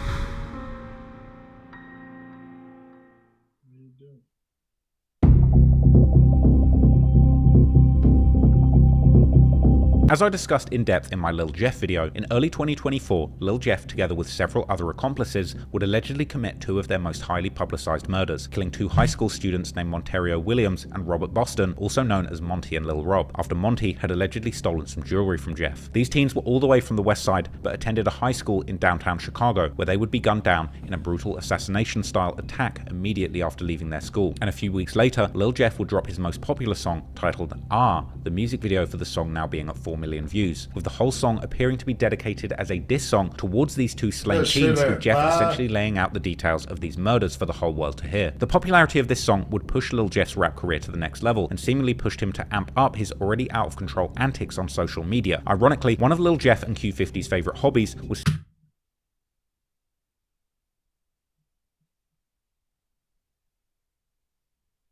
seemingly robbing people of their jewelry, and in early May they would once again catch a new lick, proudly showing their bounty off on social media, with Lil Jeff's hand and his new allegedly stolen watch still having blood on it from seemingly bleeding up or shooting their victim. The victim would turn out to be a man called 6300 Bredo, who Jeff and Q50 would out during one of their many Instagram lives. I'm gonna show y'all who you got his ass. I'm mad. It wasn't him, but it was his number. I'm gonna show y'all. Look, first he had on. It's him right here. Ooh, I see his. He ain't had none of this. What a burst of that.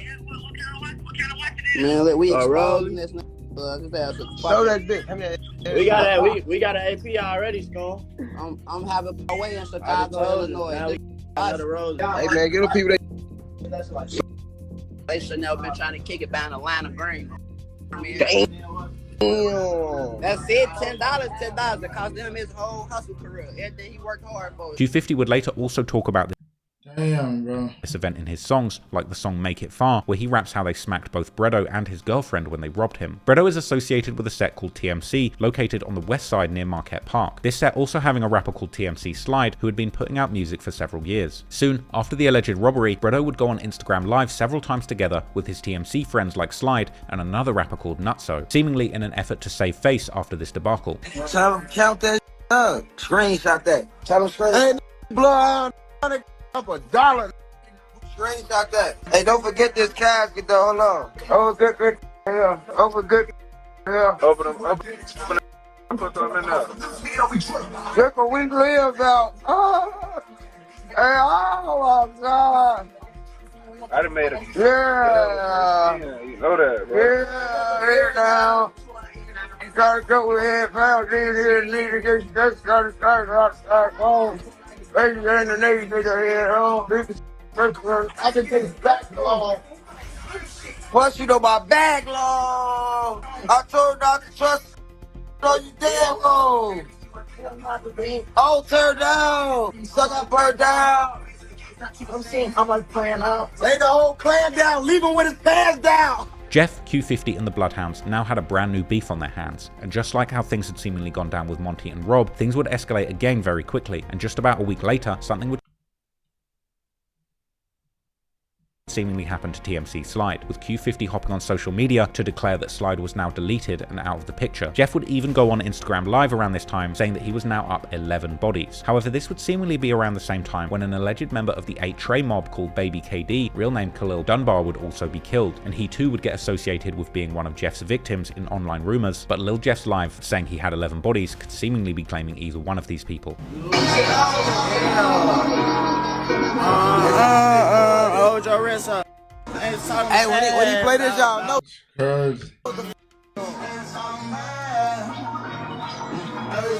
I'm on my toes. 10 million on him. He got his soul. I want to bust his 2 AP, don't play with him. Feed his hand. He want That's pretty, man. That's 11. You're gonna be 8 and I'ma scan your scary ass to hell. However, in Slide's case, there would be confusion about what exactly had happened and whether or not Slide was even dead, with Jeff even making a post saying is he dead or alive before saying that he knows the truth but the ops don't want to tell, as well as saying pull the plug, making it seem as if Slide was perhaps only being kept alive with the help of life support. However, Slide would then seemingly return to his social media, posting how he was out of the country on a holiday in the Dominican Republic and telling people to stop calling his phone. However, based on his social media, it seemed like this trip had likely been all the way back in March 2024, but still, someone would also go live on his Instagram account, seemingly whilst being somewhere with palm trees. But interestingly, this person would never show their face to the camera. It's a clone, it's a ghost. Y'all ain't talking about though. Yeah, this Glide, this the clone. This Slide V2. What the fuck? Bro, this some crazy shit. Y'all first one up, number. Let me pin your comment, cause you a goofy. Right, they talking about Slide got killed, Slide this, Slide that. Slide is on live right now, out the country. You broke ass ain't got a passport. What the f are you talking about?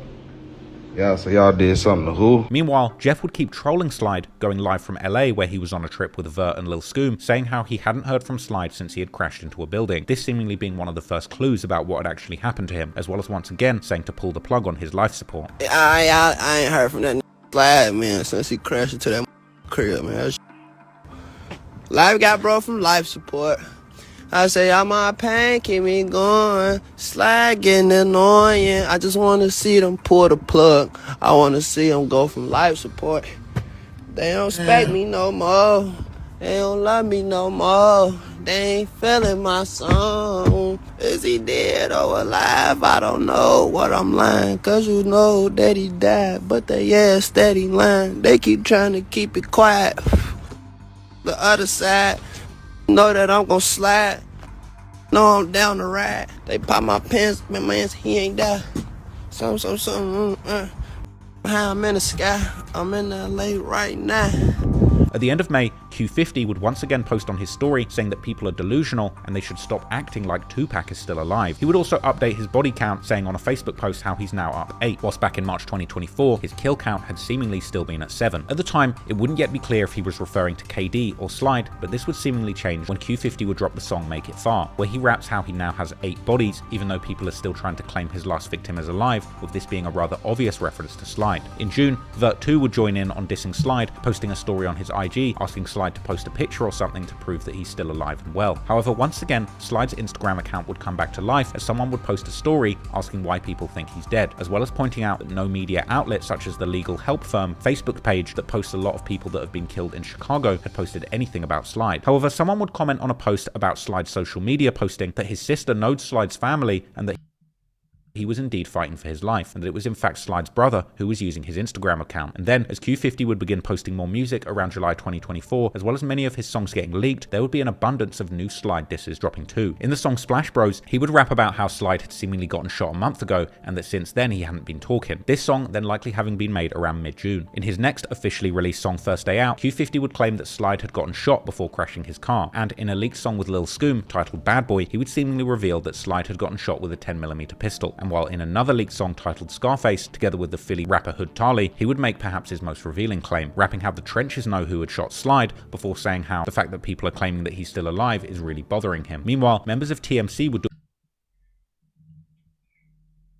I ain't gonna lie, bro, these little niggas is evil. A hood vlog with On a Couch TV, where they would also comment on Slide's current situation, seemingly admitting that he had indeed gotten shot, but also saying that he's still alive and doing good, as well as implying that the Bloodhounds just like to troll about everything. And speaking on that too, like recently it been a lot of controversy over somebody named Slide from TMC. The fans wanted me to ask y'all like what's up with that, because they see him posting on Instagram, but a lot of people be trolling.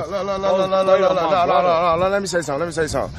Look, steady trolling and bringing up Slide name, because look, folks up dog, you see what I'm saying? Folks a lot of different, they ain't got shit else to do, you see what I'm saying? So they ain't got as much money as folks. They ain't deal with folks and did, you feel me? Yeah, because I even seen a video on YouTube but I'm going live. I'm like, look, they gonna keep bringing folks' name up, folks. They gonna keep doing all type of, but folks good though. Ain't nothing wrong with folks. Folks good though. That's that scooter. Steady doing that. We in Chicago, bro. Everybody get shot, bro. Everybody get shot. Bro, my kid, everybody don't got 400,000-500,000. What happened to they homies though? They troll Slide, but they homies is dead on folks. Like, come on, gang. Just be clowns, man. Folks still alive, breathing, talking. They homies can't do none of that type of. And so at that point, you feel like it'd be like the internet. They probably geek people up out The of internet got these people brains, gang. The internet got these whole mind f***ed up, bro.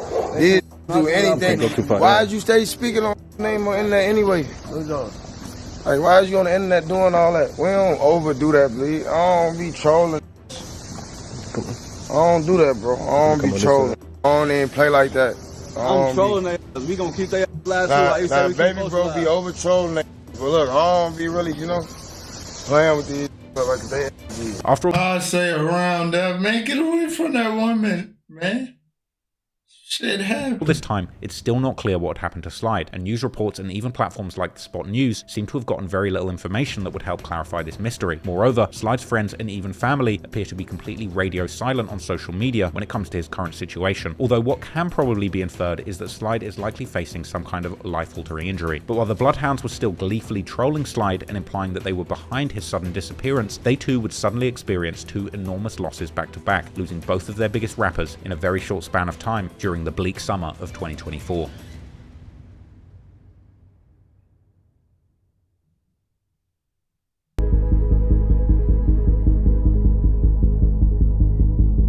After spending 3 years waging war in Trap City and beyond, and after allegedly claiming the lives of 11 people, unfortunately for the Bloodhounds, in early June the now infamous day would come when Lil Jeff would lose his life while once again sliding on his most personal rivals, Trap City, and getting gunned down by an unknown person whilst chasing the man wearing yellow shorts into a house. Now, if you want the full breakdown of the death of Lil Jeff, go and check out the full documentary I made about his life. But as already mentioned in the intro, Q50 was allegedly right there with Jeff, with the surveillance video allegedly capturing him casually shooting into the car that would attempt to exit the scene just as the shooting began. That car was driven by a woman who would then seemingly contact the police after crashing her car about 2 miles drive away from the scene. I gotta use you for this covert mission because we got a victim saying that she was shot at 6-7 in Rhodes. Her car is damaged. I'm trying to see what unit from 7 is sitting over with her. She's at 6-7 in Halstead right now. I'm trying to get more information from her. They gonna take the crash because she crashed at 6-7 in Halstead, but they need a car over there to verify that she was involved in the shooting or not. The woman would seemingly also tell police that she had witnessed the shooting and that she was willing to cooperate with them. 321, you want us to take her to 3 or so we can punch her, or what do you guys want us to do with her? She said she did witness the shooting, right? 10-4, she saw people that jumped off the vehicle and she was there when it happened. Did you want her to take her up to 3, this witness? Because she did witness the shooting and she's cooperating. I mean, if she's cooperating, then I'm assuming her car doesn't work at the moment because of the accident. 321, is that correct? Her vehicle's not working? Alright, so if they just want to bring her back here, we can grab everything that we need, and then maybe we can get her a ride home if she needs one, then that's not a problem. Meanwhile, Q50 and the other Bloodhounds would allegedly take Jeff's body to a nearby hospital, where Q50 would allegedly be captured by the security camera in the same outfit from the drill, carrying Jeff with another man who couldn't be identified. But there was nothing to be done, and Jeff would already be dead on arrival. Yeah, last name gonna be Harris Jeffrey, July 12, 2002. That's the DOA? Yeah. The fate of the man wearing the yellow shorts, on the other hand, was seemingly unclear, even for the police, at least immediately following the shooting, as there appeared to be confusion whether there even was a second person shot or not. If I'm not mistaken, the second person shot has nothing to do with us. We only got the one GSW that just became a 0110. Okay. Fuck y'all, me ain't got nothing to do with y'all. What the fuck? Hey, do you guys have know where it originated at, so I can send a district car, or it's not for CPD? When I talked to my car that was at the hospital earlier, they said that there was another officer there, but I can confirm for you and see if they make sure that there's an actual officer there for that second GSW. Okay, Temper, I haven't gotten any more calls from the hospital, but Providence is calling now as well. They want to know what we're doing with the car for my first person shot. Says it's still there, blocking traffic. All right. So the GSW to the chest, clearly that's the current one that we're on, that 324 has for the paper. The other victim was our GSW from earlier from Providence, and then they transported themselves again to UFC. Apparently he walked off and didn't want help. That is that gentleman's car that is left at Providence. He wanted nothing to do with it. He just walked away from us. He wanted no services at all. And then the paper car from that, which is 13, they're going to see if they have maybe a number from somebody who was on this whole documentary got me speechless. scene. They don't know if they do. But other than that, the car was released per the detective. The car is not blocking because I was able to drive past it. But after Jeff's death, the Bloodhounds would react on social media, with Vert saying how he'll cry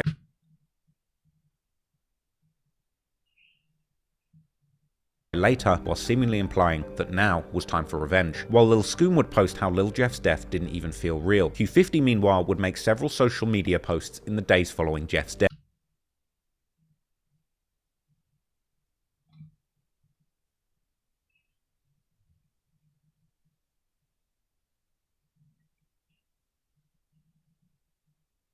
Seemingly saying how Jeff had told him that the gang life wasn't going to do nothing but turn him worse, and that he's done crying and will do what Jeff had told him to do. But whether this meant doing music and getting rich, or continuing sliding on the ops, is unclear. Q50 would also say how he and Jeff had done everything together, from girls to robbing to seemingly killing people, and that he's built for this life and will perform for Jeff, as well as making a truly telling post saying how Jeff had died just how he wanted to, chasing his ops. A few weeks later, it would be time for Jeff's funeral, where the Bloodhounds, Drill City, and their affiliates would seemingly be in full attendance, including people like Vert, Scoom, JB Bin Laden, MTV Cash, and the NLMB rapper Big Op. Soon after, Jeff's posthumous album Stepping in Blood would drop, with guys like G Herbo, who would also feature on the album, posting a tribute to Jeff. The album would also drop through Herbo's good friend and fellow NLMB veteran Lil Bibby's Grade A Productions label, foreshadowing how Q52 would eventually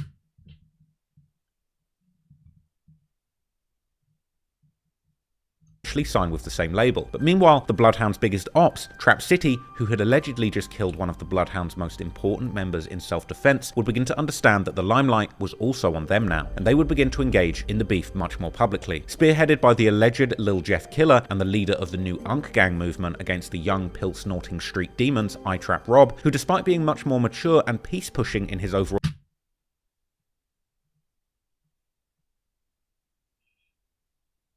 message, would also post how he can't wait until all the Bloodhounds are dead. One of the alleged Yellow Shorts candidates, Man or Mainsky, would post how they stood on business for his little brother, which is likely a reference to Leal, but also saying how they won't stop until the rest of the Bloodhounds are dead. The same message would also appear to be echoed by the young Trap City rapper Tero, who would even release a song with a music video titled Dead Troll, with that title being an obvious reference to Lil Jeff. And in the song, Tero raps how someone thought he was bulletproof but died off the first shot, and that their ops better fall in line because the last guy who tried to slide didn't make it, as well as saying that the dummy died on the hit and calling him Bugs Bunny. Tero would also post a story on his Instagram about how he wants all the Bloodhounds gone and how people's favorite rapper is now pending, which would likely be a reference to Q50 in particular, because about a month after Jeff's death, in early July, Q50 would begin his now much more serious solo rap career, dropping the music video for his new song, Make It Far. The song would start with an audio recording of Jeff seemingly dissing Leal, with Q50 repeating the same lines about the Draco making sure his ops didn't make it out the car. The song would open with what would become Q50's most infamous lyric, where he openly claims to have killed 8 people, rapping, "They like, damn 50,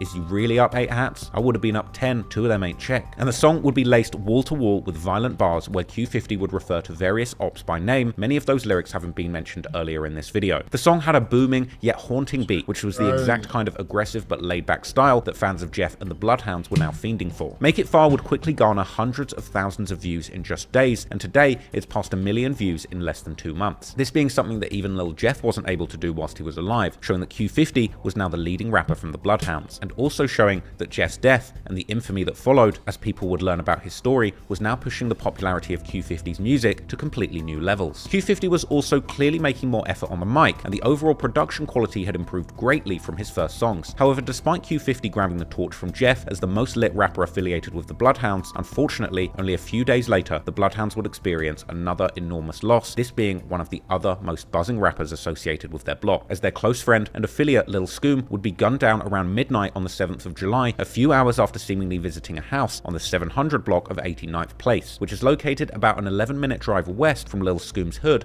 at 89th and Burleigh, the house also being close to the old Burnside stomping grounds of Lil Jeff. A security camera footage of this visit would later get leaked online, showing an annoyed and perhaps somewhat nervous looking Scoom arriving on the porch of the house together with a male friend and 2 other people, one of these being a woman who attempts to let them in the house without seemingly having the keys. If the time on the camera is correct, this would have been around 9:21 p.m. Then, at around 11:50 p.m, the police would get an I would love, I would never show alert of shots fired near the house that Scoom had apparently visited. We're getting 24 rounds, 655 east. Nobody doing my damn hair in the house. This shit gotta be professional. 89th Place, multiple shooter, high capacity, and the second shot fired for an additional 7 rounds at the same address, all coming from the side of the building. Soon after, the police would get notified of a man with gunshot wounds sitting in an Uber about a 0.8-mile drive away from the scene. This person, who would turn out to be the friend of Lil Scoom, would tell the police that there's another person shot at the scene of the shooting. However, this is where events turn somewhat strange, because as the officers would seemingly arrive at the scene of the shooting about 6 minutes after getting the first notifications of shots fired, at least one suspect would seemingly still be at the scene and would begin to shoot in the direction of police before running away. 4264 squad, just confirming, do we have a location where that person was shot? Is that even tell you have Charlie, just watch the 6 spot. Just, oh, try to 89, please. 10-1-89 in St. Lawrence, shots fired at the police, 89 in St. Lawrence, shots fired About at the 700 East Side, 89 place. 700 East 89 place, 10-1, they're shooting at the police. 10-1, they're shooting at the police, 700 East 89th Place, they're shooting at the police. Any more cars over there, 700 East 89th Place, they're shooting at the police, 10-1. And anytime police get shot at, there will generally be numerous patrol units arriving at the scene shortly. And this was seemingly no exception, as more police cars would immediately be sent to that location. Unfortunately, soon after this, the police would find Scoom laying on the ground near the possible location of the house seen in that security footage, with several gunshot wounds to his chest. 645, we have another person shot over here. Alright, what is a good address? 727 East 89 place. 727 East 89th Place for a person shot. We'll get the ambulance rolling. We got a male, black. He's unresponsive. The police would then begin a systematic search of the area to find the suspect or suspects who had just taken off. 6:30 Adam. 6:30 Adam. So while let's set up a perimeter, let's have everybody get 3 to 4 blocks north, south, east, and west and do a systematic search. But then things would keep getting stranger, as the police were then notified that the possible suspect was still on the same street, only about 0.1 miles away from the shooting scene, reloading his gun in front of a building. And for the units on scene for the 10-1, we got another call for the 10-1 at 619 East 89th Place that a male black with a white do-rag, dark sweatshirt, standing in the doorway of the building, reloading. He shot at the police. So you guys use caution for 619 East 89th Place. Is a male black reloading a gun per citizen wearing a dark sweatshirt with a white do-rag on his head, standing in the doorway, 619 East 89th Place. Now, one would think that with all the police seemingly now at the scene, surely this suspect would be arrested promptly, but this was not the case, and the police were still not able to capture him, and they would continue combing through the area, where they would soon locate bullet cartridges at the shooting scene, with at least some of these being rifle rounds, likely indicating that this had been an orchestrated attack, and not, for example, a sudden argument leading to a shooting. Charlie, we got a few rounds in the intersection of 89th and Langley, and there's also rifle rounds in front of 652 East 89th Place, just for officer safety. The police would also find out that Scoom and his friend had been able to get in an Uber before the shooting began, with the friend seemingly being able to escape in the Uber, while Scoom would unfortunately not be as lucky, as he would later pass away at the University of Chicago Medical Center, the same hospital where Jeff had been taken. Hey squad, these 2 people that were shot are in relation from the same area where the shots at the police were. They were picked up by Uber at 701 East 89th Street, so be careful in that area as well. Meanwhile, more calls would keep coming in. There now also being sightings of multiple suspects who had been wearing ski masks right next to the house that Scoom and his friend had seemingly visited, as well as sightings of 2 of the suspects chasing someone on the street. Okay, the description that we got for that 619 East 89th Place was a male black with a white do-rag, dark sweatshirt, standing in the doorway of the building. And then we got a second call, 701 East 89th Place, for 3 males outside with black Durango, near a black Durango, wearing ski masks, one hand on a gray shirt. What time did that call with the Durango and the 3 guys come out? We got that one at 2352 for the Durango and the 3 guys, and then we got another call for 87 in Cottage that just came out at 3 minutes after midnight. This one said that there was 2 guys with 1 gun. They were chasing someone. A male black wearing all white had the gun. The other male black had on a tracksuit. They ran towards Cottage, 731 East 89th Place, because the offenders were standing there. One with the gun was wearing all white. 10-4 was most likely the one that shot direction of the police. All right, so the male in the black tracksuit and the 1 male wearing all white were most likely offenders that were shooting at the police. They were last seen at 731 East 89th Place per a citizen that called this in. Some time would pass, and the police would then get information from a witness that a car was circling the area, with someone yelling from the car, possibly looking for the suspects in order to pick them up. The location of this sighting once again being only around 0.1 miles away from where Scoom had been found, and the behavior of the driver perhaps indicating that this may have only happened after the suspects had shot at the police and ran away from the scene. Yeah, we were walking around the alley. We heard somebody scream, came out. Witnesses told me that at the 700 block of 90th Street, black car just came, screamed, and then continued driving. So possibly looking for our offenders, trying to pick them up or something, so keep an eye out. All right, 10-4.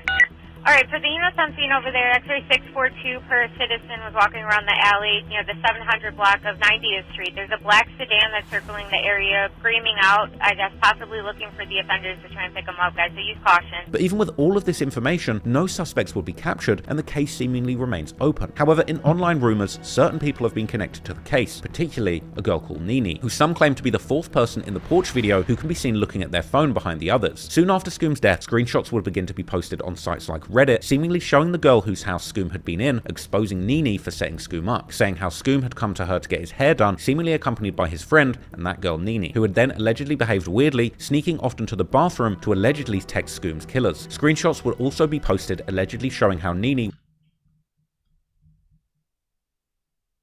was scared for her life now and planning to leave Chicago. And not long after, there would be an update of Nini allegedly posting herself on an aeroplane with the caption, "New Life." However, not everyone on Reddit was buying this theory, and some would argue that Nini was only being used as a scapegoat to distract from the real perpetrators. Other rumors about the murder seem to place the blame particularly on a set called Risky Road, who were located around 104th and Maryland in the North Pullman neighborhood and the far south side area. This is in fact the hood where incarcerated rapper Rondo No. 9 is originally from, and it appears that Risky Road and the Bloodhounds have been been having some kind of beef even before Jeff's murder, as one of their most popular rappers called Risky Bands would post some stories in early June dissing Q50 by claiming that he had gotten the Bloodhound member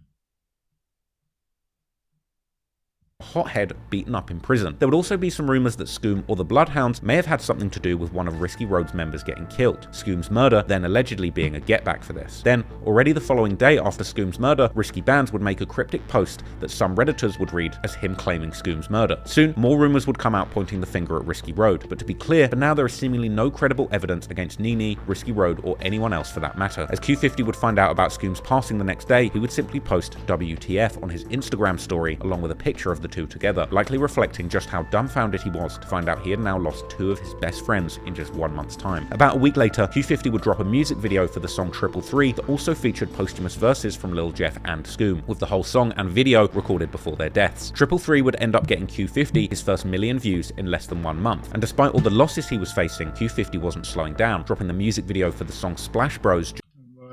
Wait a minute.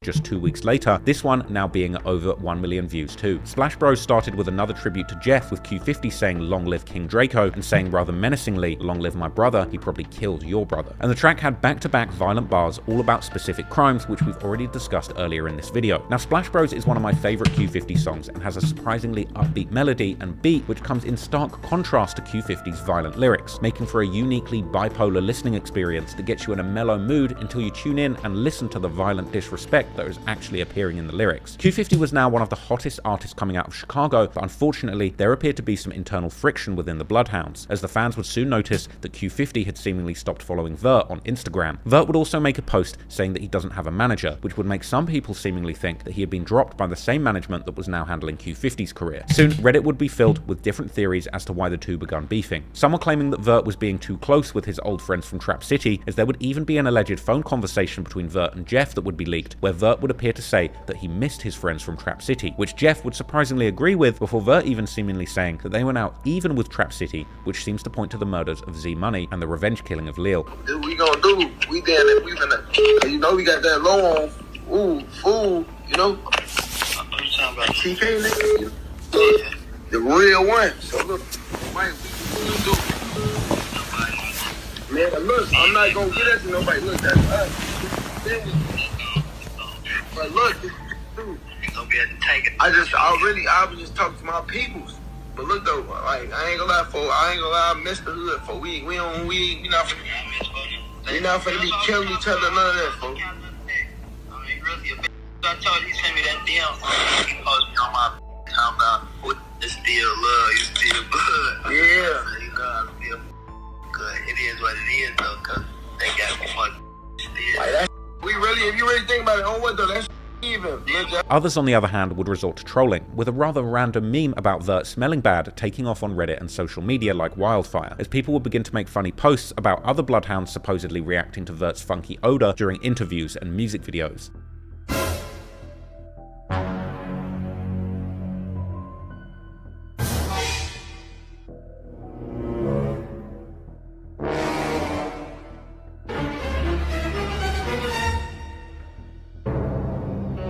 However, Q50 would eventually comment on their relationship during an Instagram live, saying that Vert is his brother and they'll never fall out, but he'd just been mad at him about something for a moment. Hey, look, all that verse, my brother gang.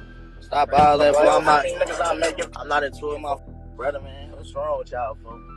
My dead homie. That is my brother gang. Yeah, never fall out over shit.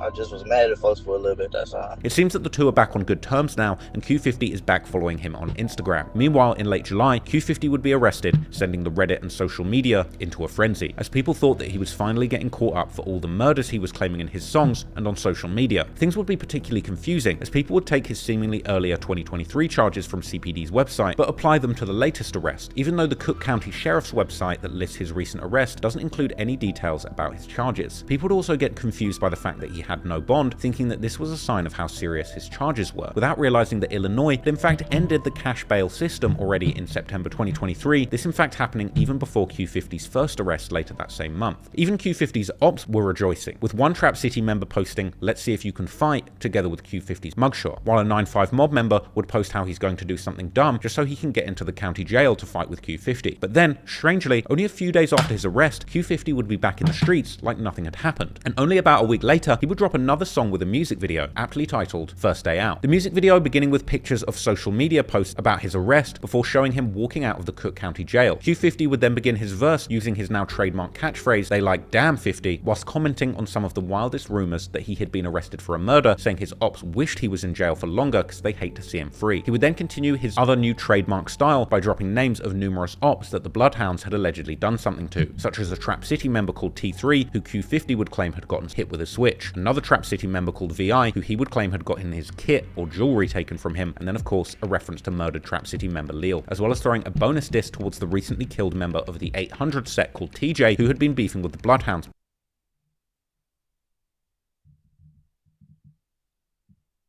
before his death. Q50 would also seemingly diss TMC Slide and a rapper called Trey Trey, or FBG Trey Trey, but this FBG isn't standing for FBG Duck's Flyboy Gang, but actually the Free Band Gang, as Trey Trey was also signed to none other than Atlanta Auto-Tune legend Future, before he and his friends would get into a deadly shootout on a freeway that would end in a crash, causing Trey Trey to lose his life in August 2023. Trey Trey was allegedly affiliated with a set called 10 Gang, also known as JMG or FBE, who were affiliated with some of the Bloodhounds' biggest ops, such as 8 Trey Mob, Evans Mob, and 9-5 Mob. Q50 would also aim his disses towards Lil Scoom's alleged killers, as he would rap how it's long live Scoom and how he's going to kill a girl, this being a rather obvious diss towards that girl Nene, who had allegedly backdoored Scoom. This would also be around the time when many of Q50's old and new songs would begin leaking, one of these being a song titled Grade O, where Q50 would now aim his disses towards the Risky Road set, who had allegedly been the gunman behind Scoom's murder, rapping how he's driving through the hundreds trying to shoot a Risky Road member, the hundreds being an area in Chicago's South Side named after the street numbers that are literally in the hundreds, such as the 104th